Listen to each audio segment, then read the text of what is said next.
Alright, Assalamualaikum warahmatullahi wabarakatuh. Um, we're going to continue the material to the very next topic, and it is verbs and adjectives. I assume that everyone knows already ya. Saya harap semuanya sudah tahu apa itu verbs dan apa itu adjectives. Untuk verbs, benar ya, verbs adalah kata kerja dan adjectives adalah kata sifat. And these are the objectives that you will be able to do after watching this video. You'll be able to identify kinds of verb, jadi bisa mengidentifikasi ya jenis-jenis kata kerja, identify the use for each verb, identify adjectives, and you can also use adjectives in comparison ya. Jadi adjective itu juga bisa digunakan untuk derajat perbandingan ya. Mudah-mudahan masih ingat materi tentang ini.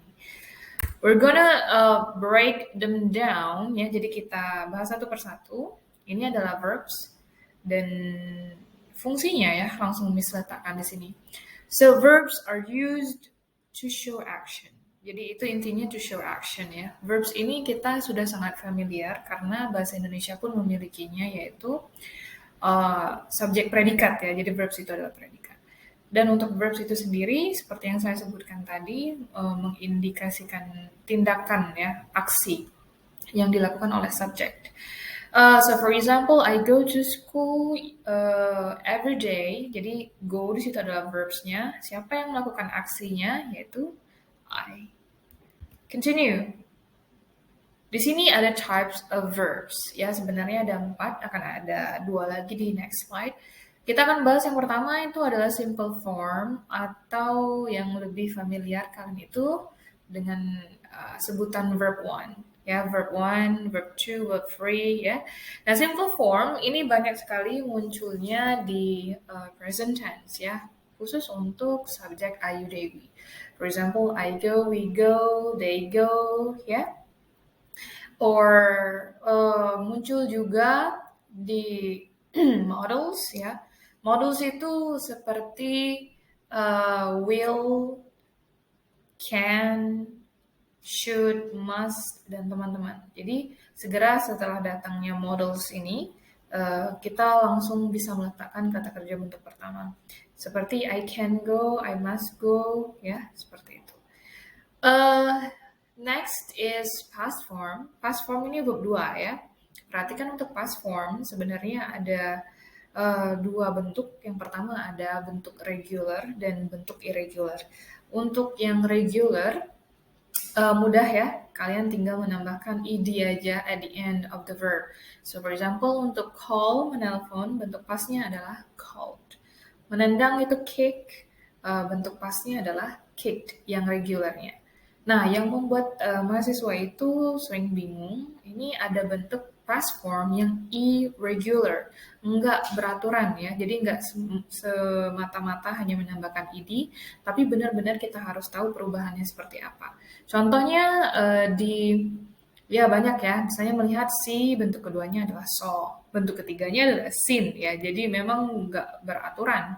Dan contoh yang lain misalnya ada berenang swim, kemudian past formnya ada swam, dan bentuk ketiganya adalah swam ya. Jadi jangan dibaca kayak hafalan kita SMP dulu jadi swim swam swum ya. Langsung saja kalian gunakan pronunciation bahasa Inggrisnya swim swam swam, drink drank drunk dan teman-teman. Sekarang kita lanjutkan ke bentuk berikutnya. Present participle ya. Jadi present participle ini bukan verb 3 ya. Present participle ini adalah kata kerja bentuk ing. Kata kerja bentuk ing ini jika dia sebelum kata kerja bentuk ing itu ada to be, ya, maka dia akan membentuk kalimat continuous tense. Apakah itu past tense, present tense, past continuous, present continuous, perfect continuous. Yang penting kalau sebelumnya ada to be, kemudian ada verb ing, dia pasti akan membahas tentang continuous, ya. Kemudian present participle ini juga muncul di gerund, ya. Gerund itu adalah kata kerja bentuk ing yang fungsinya dalam kalimat sebagai kata benda ya, jadi bukan kata kerja. Contohnya, I like swimming. Ya, subjek dari kalimat itu adalah I, kemudian verbnya, aksinya adalah like, Swimming di situ bukan kata kerja, ya. Jadi dia itu adalah kata benda, ya. Jadi objek apa sih yang I tadi suka? Jawabannya adalah swimming. Kemudian untuk past participle, nah inilah yang kalian sebut tadi sebagai verb 3 ya, verb 3. Verb 3 ini muncul di kalimat perfect ya. Misalnya sebelumnya itu akan muncul has, have, had, having. Pasti setelahnya akan kata kerja bentuk ketiga. Contoh, saya sudah pernah ke Bali 2 tahun yang lalu misalnya. I have gone to Bali 2 years ago. Ya. And then past participle juga muncul sebelumnya jika sebelumnya ada to be, dan ini akan membentuk kalimat pasif. Contohnya misalkan nih ada kalimat aktif, saya membaca buku, ya, I read the book. Tapi kalau past tense dia akan berubah menjadi buku itu dibaca oleh saya. Nah, maka akan berubah menjadi seperti ini, the book. Kemudian ada to be untuk the book, ya. Misalkan kita ambil present tense, the book is. Kemudian membaca itu bentuk ketiganya adalah memang tulisannya sama ya, read, tapi membacanya akan berubah menjadi read untuk bentuk kedua dan ketiga. Jadi the book is read by me. Kita lanjutkan ke adjectives. Jadi kalau verbs tadi to show action, and for adjectives gunanya adalah to modify or to describe nouns. Ya, jadi adjective itu gunanya untuk memodifikasi atau memberi tambahan informasi, mendeskripsikan kata benda. Ya, jadi kalau ada adjectives digunakan dalam kalimat, pasti ada kata benda di kalimat itu yang sedang dideskripsikan. For example, ya, misalnya she is beautiful. Ya, beautiful adalah adjective, dan siapa yang beautiful ini yaitu kata benda si she, ya, yang dideskripsikan. Atau I have a beautiful flower, for example, ya. Jadi di situ perhatikan yang beautiful-nya apa, yaitu kata benda flower. I hope you get it, ya, even though I explain it through the video. Now we're gonna continue to degree of comparison. Ya, jadi degree adjectives yang sudah kita bahas sebelumnya itu sangat sering juga digunakan untuk membahas perbandingan, ya. Contoh, buku ini lebih mahal dari buku itu, ya, atau Winta dan Fatah lebih luas daripada. Nah, itu adalah bentuk comparison. Degree of comparison itu sendiri ada tiga level, ya. Level yang pertama itu positive, yang kedua comparative, dan yang terakhir adalah superlative, ya. Positive ini membandingkan satu dengan satu, ya, satu ini entah benda, entah orang, entah animals, entah ideas, yang penting dia satu dan satu. Untuk comparative, membandingkan satu dengan satu, tapi derajat satu yang sebelumnya itu lebih daripada yang lainnya. Makanya biasanya comparative itu ada ciri khasnya, yaitu than, ya, daripada. Untuk superlative, ini tingkat paling, ya, jadi bukan kayak positive comparative yang membandingkan satu dengan satu, tapi superlative itu membandingkan satu dengan sekelompoknya. For example, dia paling pintar di kelas, ya. Jadi kalian bisa lihat di kalimat itu dia satu orang paling pintar, artinya dibandingkan dengan semua yang ada di kelas. Kita lihat satu persatu. Yang pertama derajat positif, ya. Derajat positif ini ada S titik S, ini ciri khas, ya. Kalau kita artikan dalam bahasa Indonesia, dia berubah menjadi se bla bla bla atau sama bla bla blanya dengan. Ya, jadi kalau ada kalimat seperti ini, she is as beautiful as her mom, ya, kita ulang ya, memang dia membandingkan satu dengan satu, yaitu si she dan juga momnya. Nah, derajatnya sama atau positive. As beautiful as bisa kita artikan secantik atau sama cantiknya dengan.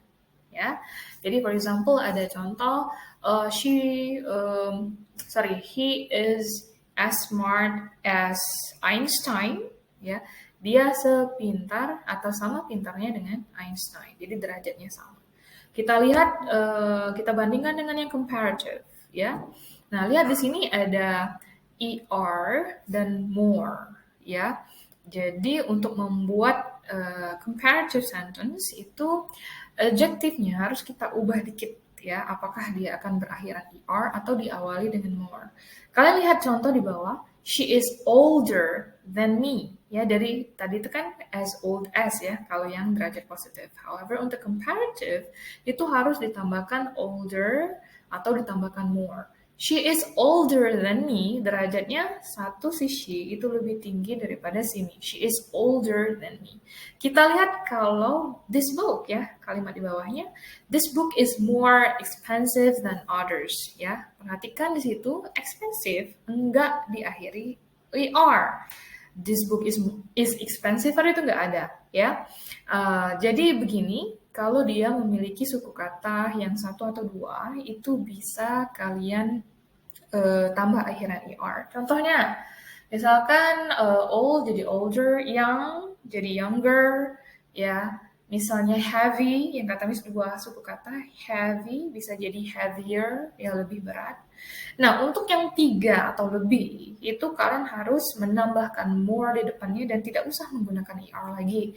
Jadi, this book is more expensive, atau my students are more diligent than others, ya.